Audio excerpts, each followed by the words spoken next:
So the first session for the day is a paper called Descartes and the Monstrous Thesis by Evan Thomas, and the commentary is going to be from Zachary A Goff.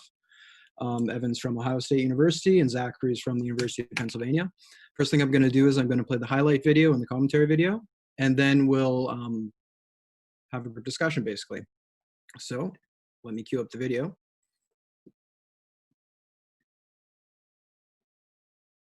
Yeah.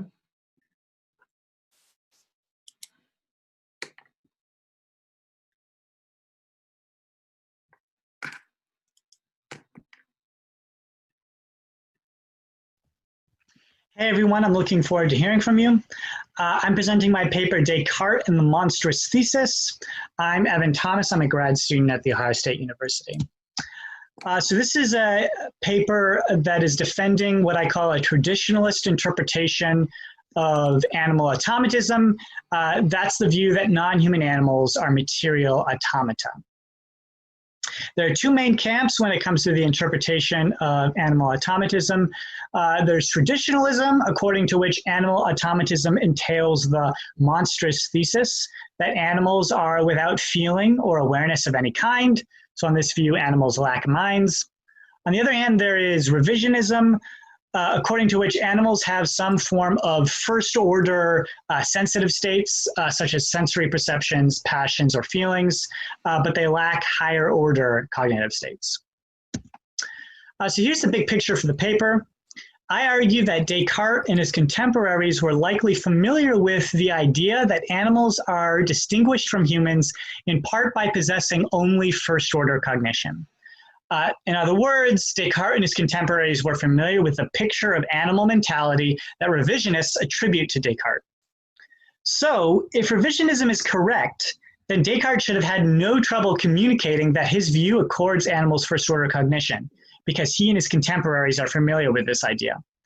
But Descartes never uses the distinction between first-order and higher-order cognitive states to present his view of animals, and his critics interpreted him as completely denying cognition to animals. So I take this to strongly support a traditionalist reading of animal automatism. So there are three key texts that I rely on to make this argument. The first is an exchange between Bourdin and Descartes in the 7th Objections and Replies. So I argue that Bourdin essentially suggests to Descartes that he should endorse the picture of animal mentality that revisionists attributed to him. So Bourdin says to Descartes, hey, you should clarify that by thought, you mean a kind of cognition that is accompanied by a reflexive act.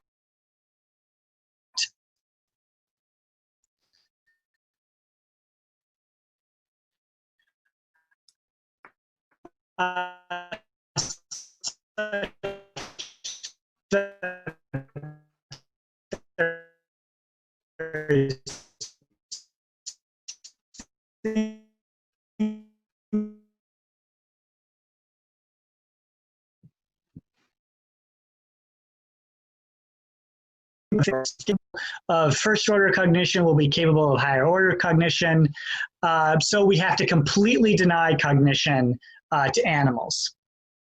So I take this to strongly favor a traditionalist reading. I also look at an exchange between Arnaud and Descartes. So in this exchange, Arnaud and Descartes are again discussing this notion of reflexive perception. Descartes says, I recognize a distinction between direct perception and reflexive perception, and he characterizes reflexive perception as a higher order thought of lower order thoughts. So I point out that Descartes is drawing these distinctions between first order and higher order cognition. He's using them to make sense of things like infant consciousness, but he never draws these distinctions when he's talking about animals. And in fact, he understands this distinction in terms of different types of thought, so it seems incompatible with animal automatism because animal automatism denies that animals have thought. I also look at Aquinas. So Aquinas also discusses this notion of a reflexive act. Aquinas holds that only immaterial substances are capable of reflexive acts, and this makes self-knowledge come easy to a self-knowledge. So given all of this context, I argue Descartes and his contemporaries were likely familiar with these distinctions between first order and higher order cognition. They often discuss it using this notion of reflexive acts. And they're familiar with this idea that animals might be distinguished from humans in part by their only possessing the kind of first order cognition. So Descartes should have had no trouble explaining to his contemporaries that his view accords animals first order cognition if in fact he holds this. But Descartes never says this. His interlocutors interpret him as denying cognition to animals completely. So I take this to strongly support a traditionalist reading. Thanks, everyone.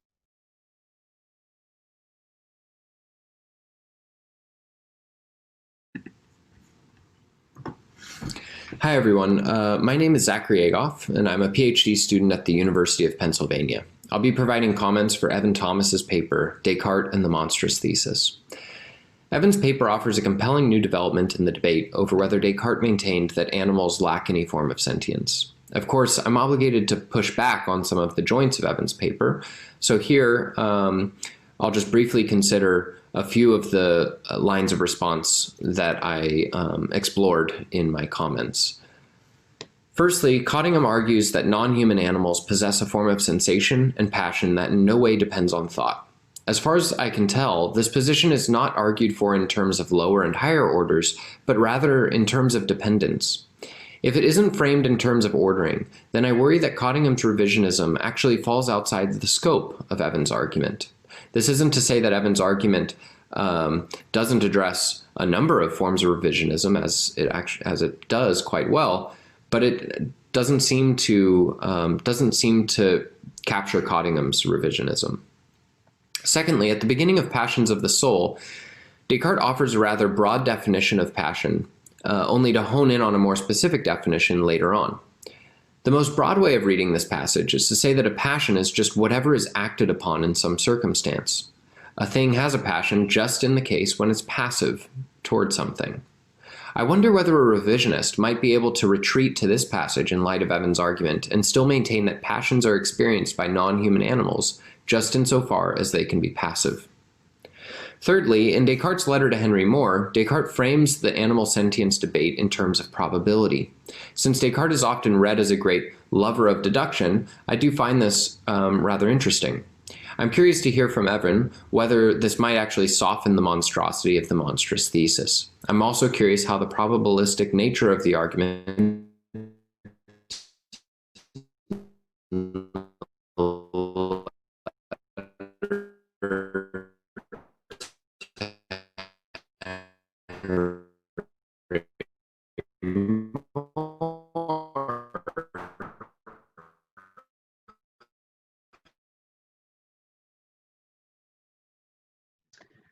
Okay, and thanks, Zach, for those comments. I like your first comment. So the thought is, I'm saying that the kind of two camps are characterized by this distinction between first order cognition and second order cognition. But maybe there are ways of understanding the revisionist position where that's not really the key distinction. Yeah, and I think in the paper, I maybe relied too much on just kind of saying, well, this is the position that people have actually defended. And I think that is an accurate characterization. I do think that Cottingham defends this view using the kind of first order, second order distinction. I mean, he puts it in terms of consciousness versus self-consciousness.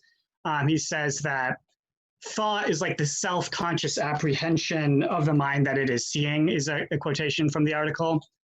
So I think that Cottingham is using the distinction between some kind of first order cognition and some kind of higher order stuff. I mean, he's using the term self-consciousness to talk about it. But just because everyone has talked about it in this way doesn't mean that there aren't alternative ways in which revisionism could be developed that maybe don't make use of this distinction. I do think that the problem here is Descartes' definition of thought in like Article 9 of the Principles. So Descartes says, you know, I identify sensory perception, like those are thoughts. And then he goes on to clarify what he means when he says that sensory perceptions are thoughts. And he says it's the actual sense or awareness of seeing that is a thought. Similarly, in the second Meditations, when he's characterizing thought, he says, you know, or sensory perception as thought, he says, you know, seeming to see, that's what the thought is. And I think if we want to make sense of this thought that sensory, like seeming to see is a thought, or the awareness of seeing is a thought, we can either say, well, Descartes has in mind something like just consciousness, or if we want to be revisionists, we can say, well, the awareness here is a kind of higher order awareness, or the seeming is a kind of higher order representation. So it seems to me like, I mean, I should think a little bit more about this, but the most obvious way to be a revisionist is to use that distinction. And I think that's why, you know, people that have defended it have. Okay, so very quickly for your other comments. So I think, you know, you could argue that animals have passions in this broader sense of anything that's passive, but I think that would be kind of to equivocate. Like sometimes we use the word passion to just talk about things being passive with respect to other things, but I think we have a different notion of passion in mind when we talk about like anger or sadness. And then for your final comment about probability, yeah, so Descartes does talk about animals in terms of probability. And importantly, I think his tone about how certain he is about animal automatism definitely moderates over the course of his life. So in the beginning, in the discourse, he's saying we have like moral certitude that animals are mere machines, they don't have thought. And then in the Passions, he's like, well, we know that they don't have reason, and perhaps they don't even have thought.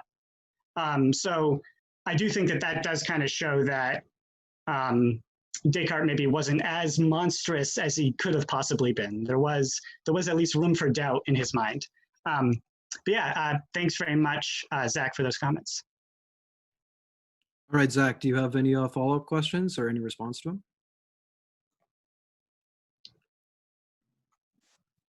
Not right now. No, I'm going to think a little bit. I might interject with a question later. Thanks. All right, so we got a question from the group. The first one is from Hassa Hemelainen.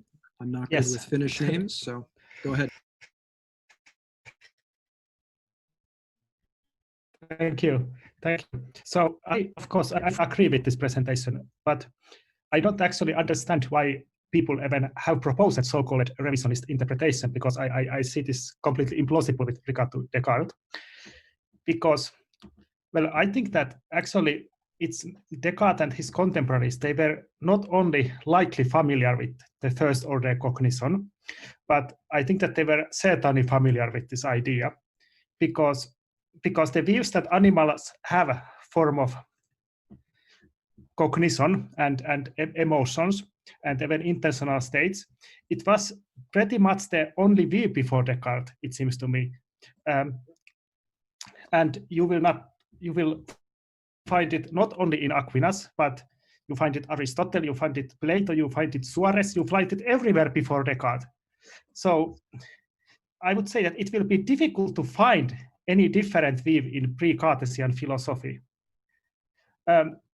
So that's why it seems to me that I don't know this revisionist interpretation that well, but it seems that this interpretation proposes that actually Descartes had actually nothing new to say about cognition, which feels that this cannot be, of course, right. But what was the difference that Descartes made? This is how it seems to me, that by associating cognition only with rational or conscious thinking, this was this Descartes' big difference that he made. And it seems that this so-called revisionist interpretation wants to take this achievement of Descartes in a way away from him and associate with him with this earlier philosophy and model the difference between the previous medieval theories of cognition and Descartes' new theory of cognition. So if you could elucidate me a bit about about why people actually support this revisionist interpretation, and because it seems to be on the basis of your paper completely implausible. So I would be grateful for this. Thank you. Cool. Yeah, thanks for that comment. I'm glad to hear from someone who's maybe more familiar with the scholastic context that the things that I'm saying are plausible. And I agree. I think the problem with this interpretation is that it completely misunderstands Descartes' position within the history of philosophical thinking about animals. But to your question, the primary reason I think that people have been attracted to this revisionist reading is because there are a few pieces of correspondence in which Descartes talks about animals as having passions and as expressing their passions. So on the face of it, he's talking as if animals have passions, some kind of sensitive state.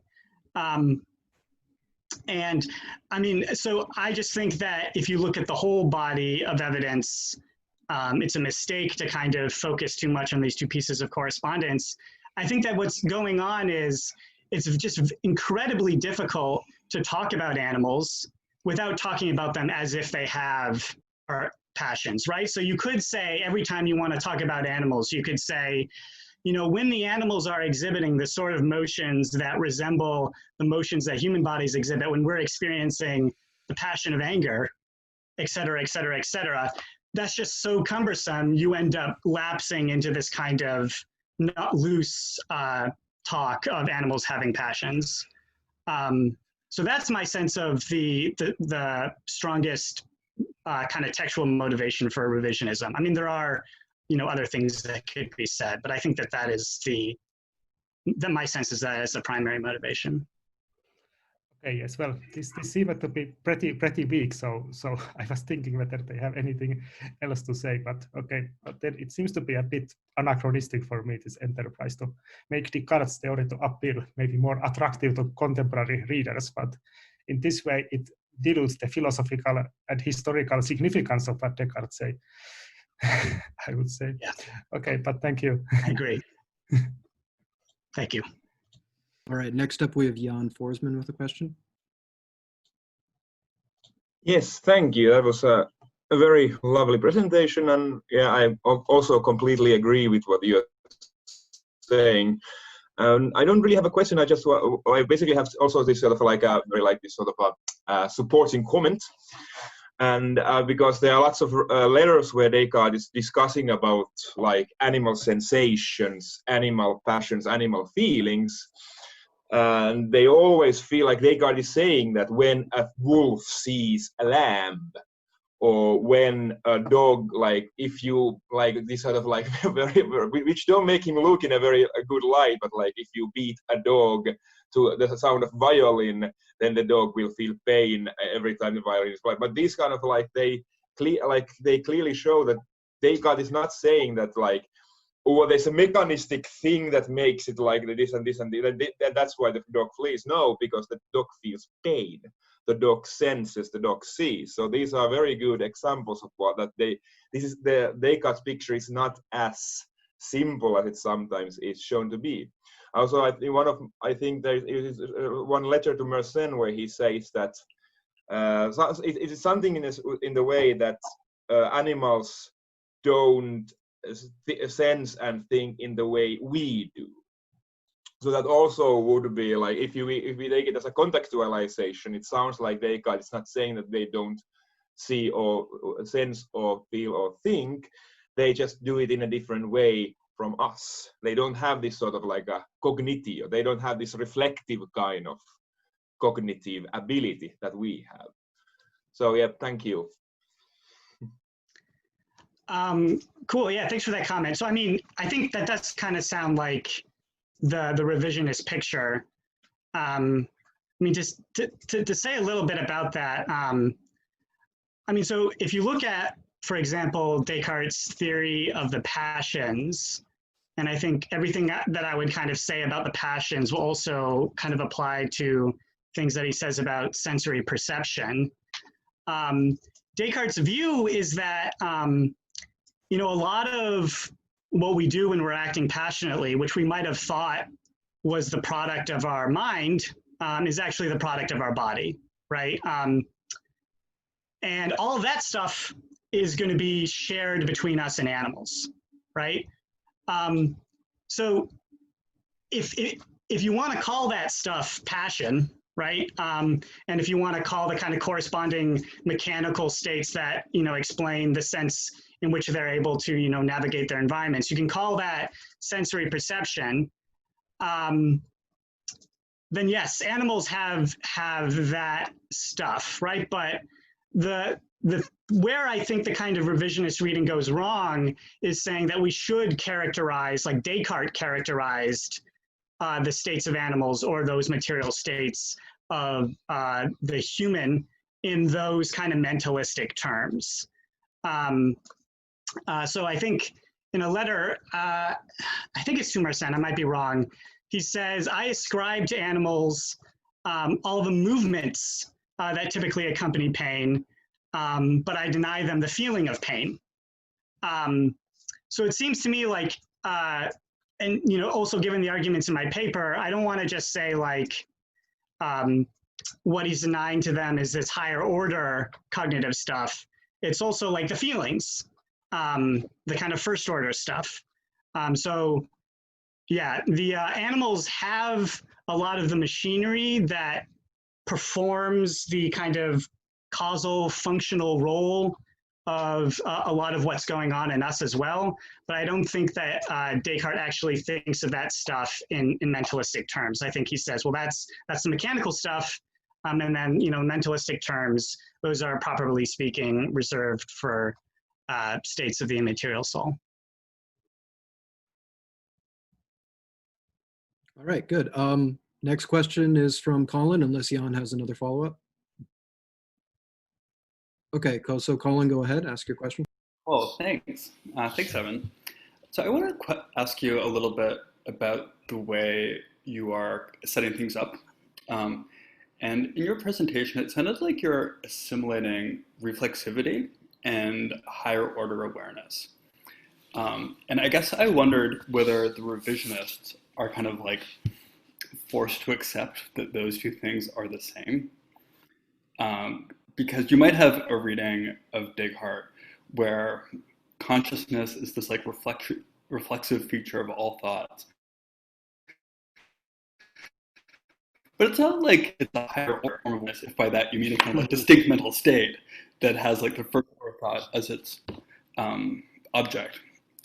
So I guess I feel like you're kind of collapsing these two notions of reflexivity together, and I'm wondering if the revisionists have to accept that. Good. Yeah. No, I think that's like one of the right like places to definitely push back on my arguments. So I don't want to collapse them. I don't want to say like the talk of reflexivity just is talk of like higher order states. But I do want to suggest that at least, some of the issues that we are engaging with when we draw these distinctions between first order and higher order cognitive states, the early moderns and the scholastics, they were engaging some of those same issues in a kind of different framework in terms of thinking in terms of reflexive perception.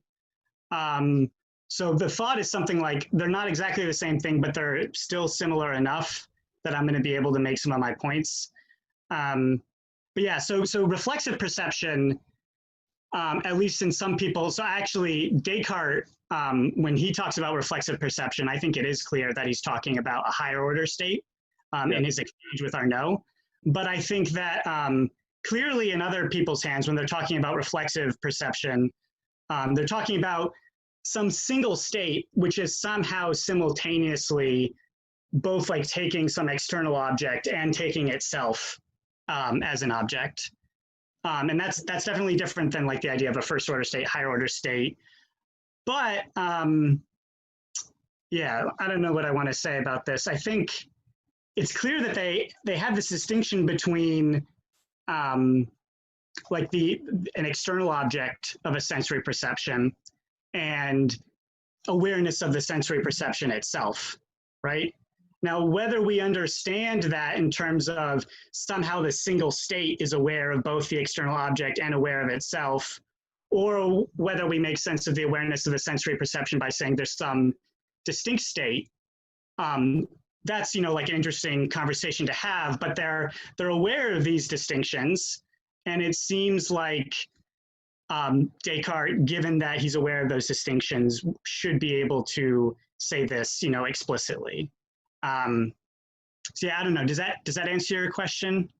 Yeah, it kind of sounds like part of what you're saying is that if you were to cast a dispute in like the terms of the actors, it might actually be more accurate to cast it all in terms of reflexivity rather than higher order cognition. And I mean, I think your point that Descartes might use the term reflective thought to refer to higher order cognition, but gosh, like when he uses the term consciousness, that sounds a lot like the kind of like intrinsic reflexivity that is built into like the very same thought. Yeah. Yeah, so maybe it was just like a terminological thing. Thanks. Yeah, thank you.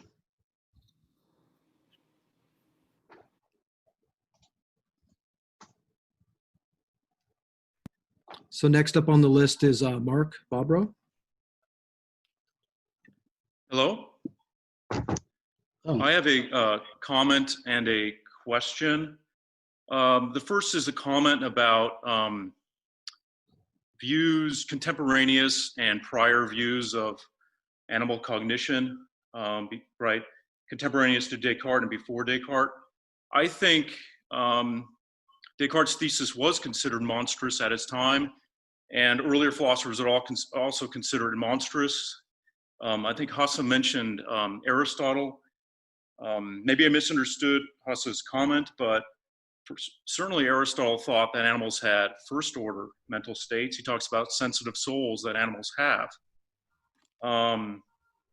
And I think the predominant, most philosophers before Descartes would attribute would have some kind of view of animal cognition. So that's just a comment showing that revisionism is quite radical. Henry Moore, contemporaneous to Descartes, certainly read Descartes as denying animal cognition. I would kind of maybe trust some of the philosophers in his own time. Maybe, you know, maybe they understood Descartes better than some of these today. So that's one comment. The other comment is this. I'm not sure if you have it in your longer paper or your further work, Evan, but I always thought that one of Descartes' motives for denying animal cognition was a motive actually that to some extent was shared by Locke, and that is the worry about immortality. That if we attributed first order states to animals, we would have to attribute in some way some higher order reflexive state, some kind of, we'd have to do that. You don't want to, right, some kind of perception would lead to, right, second order perception. Any kind of perception would do that. And it would open the door to animals continuing on in the afterlife. And I think Descartes was very motivated to undercut such a view of animal immortality. So what do you thought? Yeah. Thanks for that question. Yeah, I agree that part of Descartes' motivation is this immortality stuff. I do think that it's just kind of one of many arguments that he gives. So in other work, I've been focusing on like how Descartes actually defends his views of animals. And part of that work has been arguing, well, we can't just understand what Descartes has to say in terms of this motivation to avoid giving immortality to animals. I think that's part of the picture, but I think that there are other arguments that Descartes makes that can kind of work on their own terms that don't engage that stuff. Yeah, I think immortality is part of what's going on here. Actually, as I was thinking about what to say in response to your comment, I also remembered one other thing that I actually should have said to Hassa. So the other big motivation for revisionism is that people think that Descartes' arguments for animal automatism just don't work. They're really bad if you embrace the kind of traditionalist reading. And so that's, I don't talk about that in this paper because I have a whole other paper in which I argue actually those arguments can be kind of improved. They don't have the kind of fatal flaws that people think they have. But yeah, so I think I responded to something you said about immortality, but did you also say something else, Mark, at the beginning of your comment? No, I think I might have mentioned just that I tend to read Descartes too as saying that if you attribute any kind of mental state to animals, first order, sensation, anything like that, some basic level of perception, you're going to be kind of forced to move on into higher orders. I read him that way. I read Locke that way. So I think that I agree with your interpretation there. Cool. Well, thanks for the comment. Okay, Hassa has a follow-up there, I think. Yes, I have, because there was some unclarity about what I was trying to say. So I think, like Mark, I think that, so of course it's the case that Aristotle and Descartes are completely different sides, because in Aristotelian traditions, animals can cognize things and in a pretty advanced way. Of course, without concepts and without inferences, but they have a imagination. Many animals can generate mental images, and this way they can cognize things. So this is how it is, and Descartes, of course, denies this. But then I got another, I would like to respond to another thing, because there was this point raised that that maybe this Aristotelian view is somehow problematic for afterlife. Maybe there is this kind of risk that it gives animals ability to have afterlife. I don't know how this is exactly the case, but I think that it can be related to this, that Descartes did also another thing that is not yet discussed. Like, he thought that mind and soul are one and the same thing, right? So then, of course, if animals have some sort of mental abilities, like ability to cognize, then they have a kind of soul, and then they might have potentially afterlife. But of course, people who were before Descartes, like again, everyone in this so-called Aristotelian tradition, which let's say we conceive very broadly, including Aristotle, Aquinas, all the way until Suarez, there was this sort of view that mind and soul are different things. So animals can have primitive mind, but it doesn't follow from this that they have any sort of immortal soul, right? So Descartes, if he made animals machines in order to avoid implying that animals could have eternal life, this is in a way self-caused problem for him, because it was he who equated soul and mind and say that in a way treated them as same thing. Even though, of course, also this can be controversial, but this is how I understand this. Yeah. Yeah. I agree. Yeah, I agree. The problem arises partly from Descartes saying there's just one type of soul, there's no parts to the soul. So you have to either say it's there, or you have to say it's not there. And if it's there, it's the same thing as what humans have.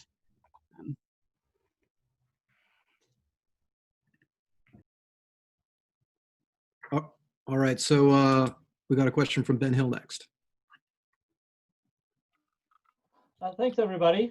Evan, I just was really struck by something you said at the end of the paper, which was emphasizing how, for Descartes, the issue of animal cognition is or non-cognition is merely probable. And I was struck by this because it seems to me that in tension with the real distinctness argument. The real distinctness argument, of course, the deductive argument, and the role that I always thought that it would have played in this debate was that the reason why animals don't have souls is because of the real distinctness. Just struck by the apparent disconnect. It suggests that the real distinctness is not sufficient for animal non-cognition. So I just was wondering if you had some comments or thoughts about that in your broader work. What else might be required in order to get the animals to be non-cognitive, or what's the role of the real distinctness argument? Thanks. Cool, thank you. So I don't think that he explicitly says this, but I assume that, for example, when in the Passions he says, they probably lack thought, but I'm not sure. What he's entertaining as a possibility is the hypothesis that animals have souls. So I don't think that he ever entertains the hypothesis that animals have cognition while lacking a soul. I think that he at times entertains the hypothesis that actually animals do have souls. So that would be, I think, consistent with the argument for the real distinction. It would just be shifting his view about the kind of distribution of the spiritual stuff in the world. Yeah. Does that answer your question? Kind of, but it raises more, because I guess I would have found that to be a little bit more surprising. The countenance the possibility that animals have souls in a full-blown sense, because it suggests that animals are intellective, that animals are able to have the innate idea of God. I mean, there's a whole lot that follows from having a soul in a Cartesian sense.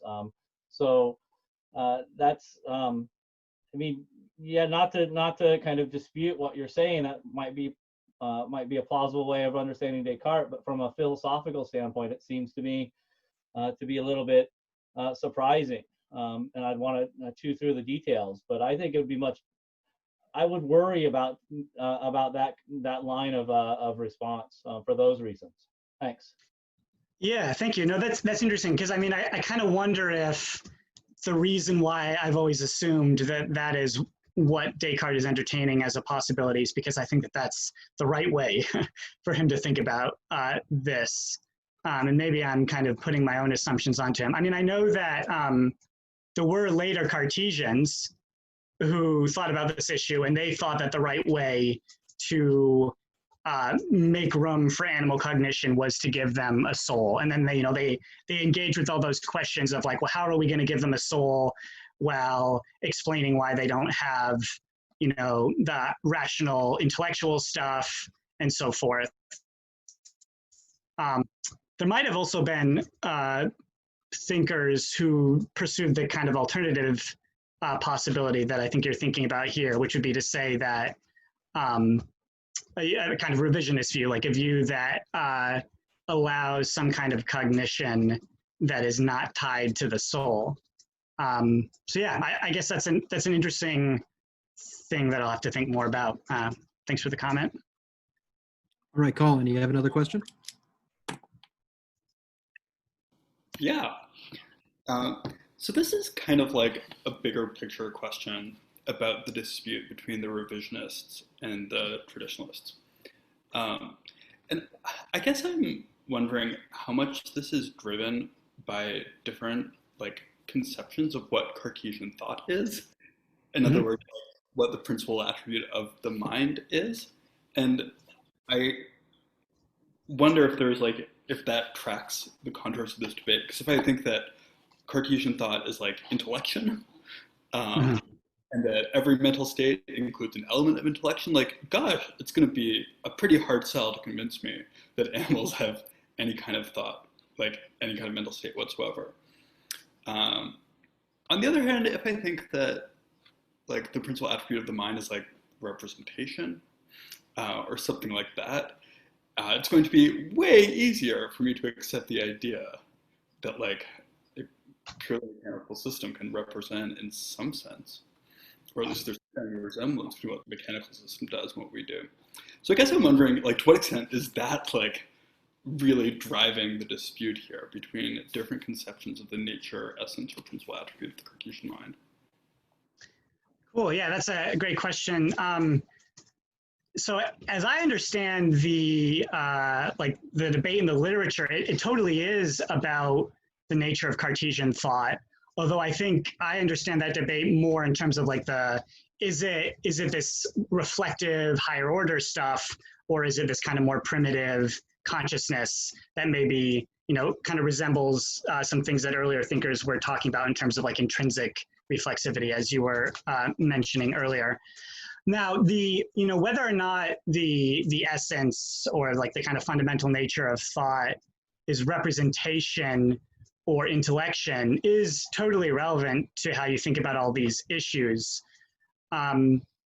The place where I have seen that being more relevant is in debates about how Descartes defends the conclusion that animals are machines. So some people have said the way to fix up Descartes' arguments are to recognize that he is just implicitly relying on this idea that thought is intellectual. And so if we give thought to animals, we give them the intellect.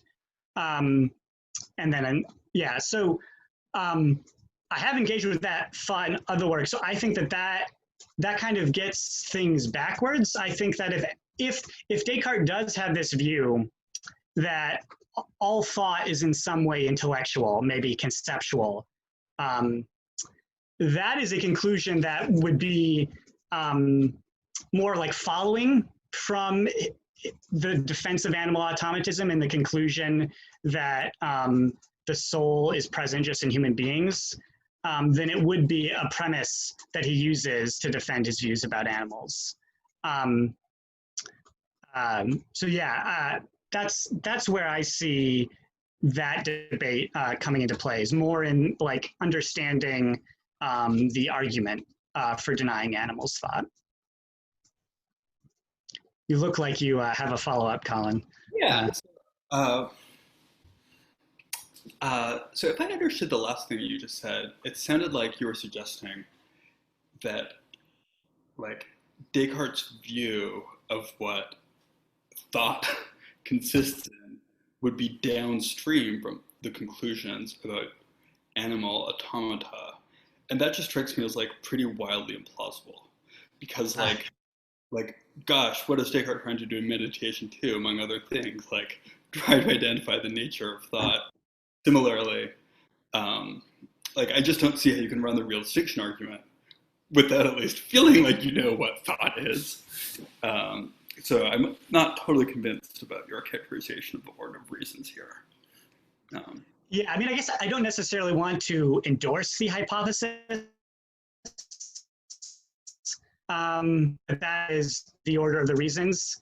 My point was more like, if you do want to think that Descartes is committed to this idea that all thought is intrinsically intellectual, that would be the more plausible way to understand the relationship between the different doctrines.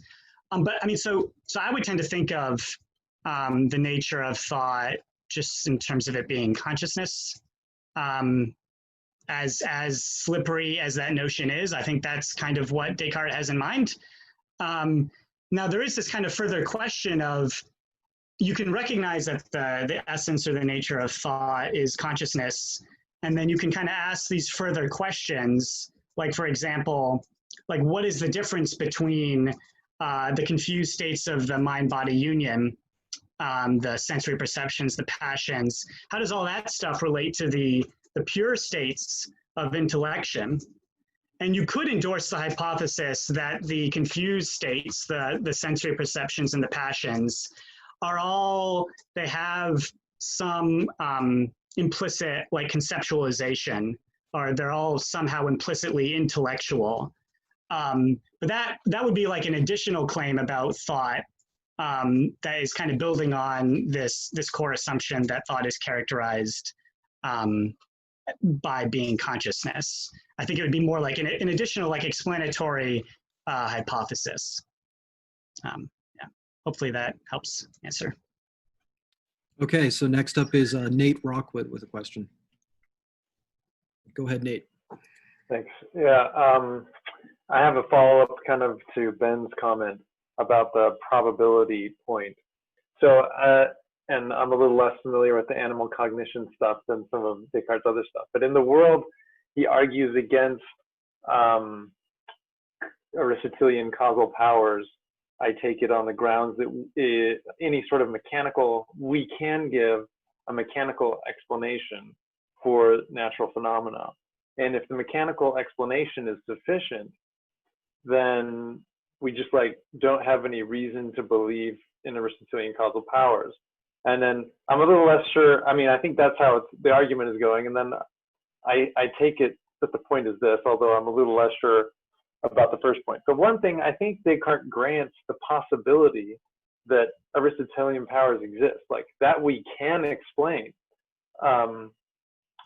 Give a mechanistic explanation doesn't like rule out causal powers as impossible. And but the second point, which I'm more confident in, is at the very least we have no reason to believe in causal powers, and so given our evidence, it's just not likely to be true. And that's where maybe this hooks up with animal cognition, where if we can give a mechanical explanation for animal cognition, did I say that right? A mechanistic explanation for animal cognition, then maybe animals have souls, but we have no reason to believe that they have souls, perhaps, and it would be maybe unlikely, at least given our evidence, that they have souls. But anyway, I was just wondering if you saw that as a kind of line of reasoning that Descartes is pursuing or would pursue. Cool. Yeah, good question. So I do think that, I think Descartes has a couple different arguments for animal automatism. And I think he definitely sees this kind of argument from, I don't know how you want to characterize it, like explanatory parsimony as part of the overall package of arguments. Like, we don't need to talk about this stuff, so let's just do it in terms of mechanisms. I think that's right. I mean, so there have been some people who have argued that that is the correct way to understand Descartes' argument for animal automatism. Like, that's what fixes up the problems with the argument in the discourse, where it seems like he's moving from the claim that animals lack language to the conclusion that they lack minds. And I think that's mistaken. In another paper, I argue that like the kind of appeal to explanatory parsimony can't fill that particular gap in Descartes' reasoning. But I do think that you're right to notice that this is all connected to the kind of the mechanistic project of pushing back on this Aristotelian way of thinking. So I guess maybe like I'll say very briefly part of why I think that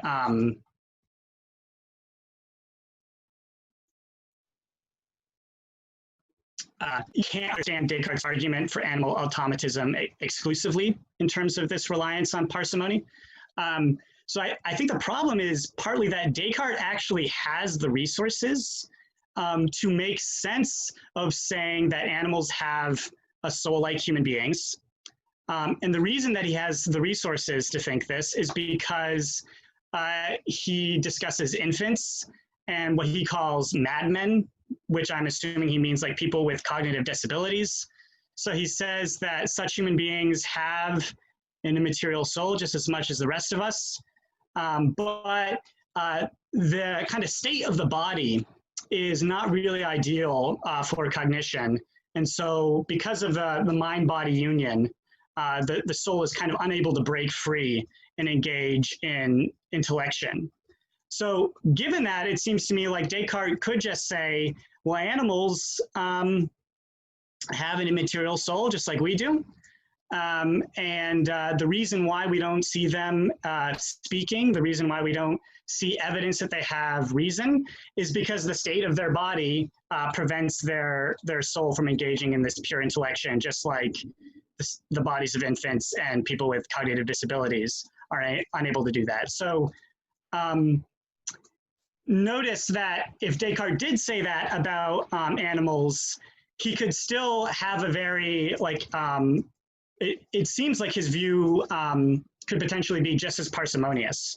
He's just saying that, it kind of depends on what you mean by parsimony, but he's just saying that the kind of soul that we have in humans is additionally present in animals.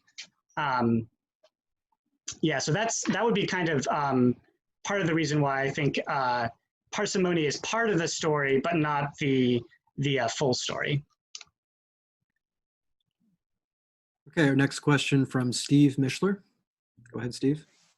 I guess this question is kind of going back to basics a little bit, but I just want to get a sense of what the what the debate is. So is it whether or not animals have souls, or how to make sense of what is happening through all the mechanistic processes, right? So one way that I have always looked at the animal stuff is just through the lens of the passions, right? So it seems like what Descartes is up to in the passions is giving us an account of sort of like the mechanistic way certain desires crop up, right? So you can set aside what's going on in our minds, and you can tell this story about what's going on just in the body, right? And then you can add the mind in later, right? The will and perceiving ideas and things. So it seems like animals have all of the mechanistic stuff. So one question might be, what's happening? Do they have representations, right? That kind of thing. So I guess my question is just what is happening in this debate? Is it about souls, or is it more about like describing the contents of animal minds, if there is such a thing? Yeah, good question. So it's not about souls. Everyone agrees that Descartes thinks that animals don't have souls. And then, yeah, it's can we characterize what's going on in animals with any of the kind of machinery that we associate with the mind?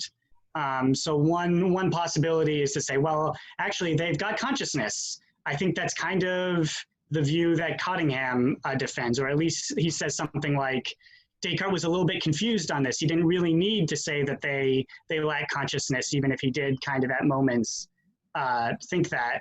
Another possibility would be to say that, just use the notion of representation, right? To say, well, no, actually animals lack consciousness, but we can use this notion of representation to characterize what's going on in animals. So yeah, there are a variety of ways in which revisionism could be developed, but the basic thought is, can we use mentalistic categories to characterize what's going on in them? And the traditional view is going to deny this kind of thing. Is that right? Right. Yeah, so okay. The traditional view is just, if you're talking about the mind, you're talking about the immaterial soul. Okay. And representation is supposed to be a property of it's mind stuff. Yeah.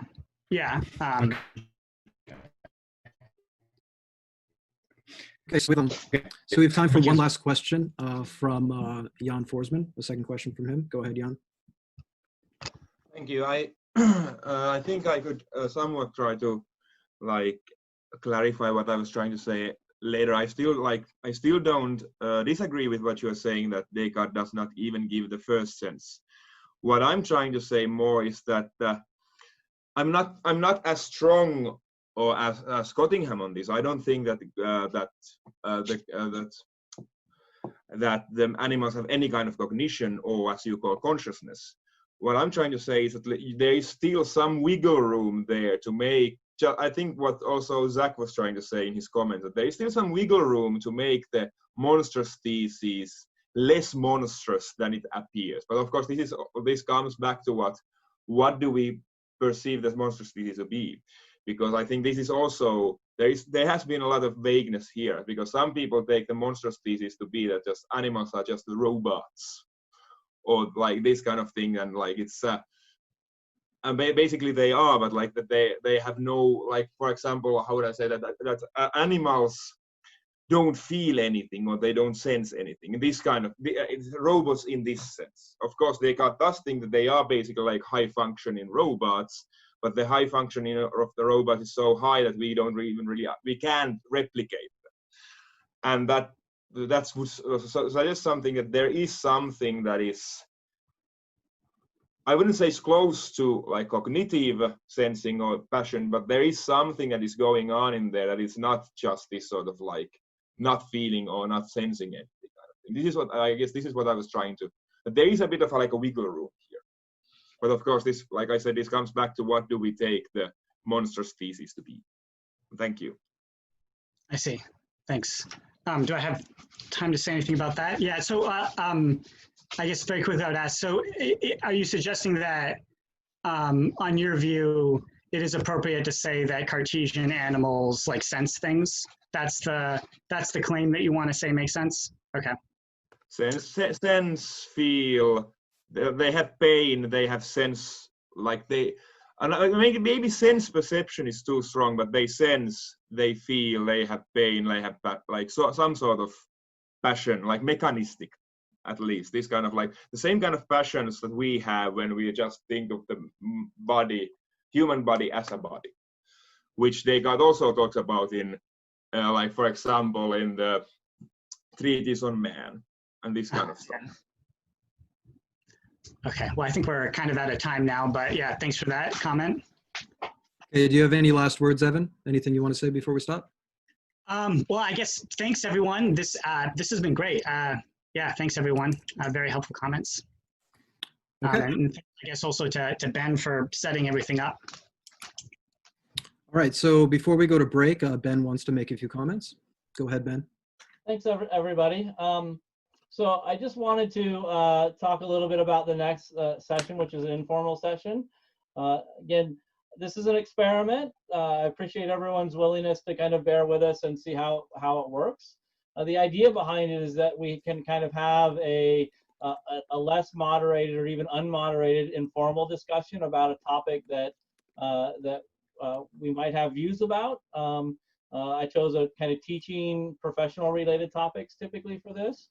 But what I don't want to do is I don't want to go directly from a session into an informal session because breaks are important.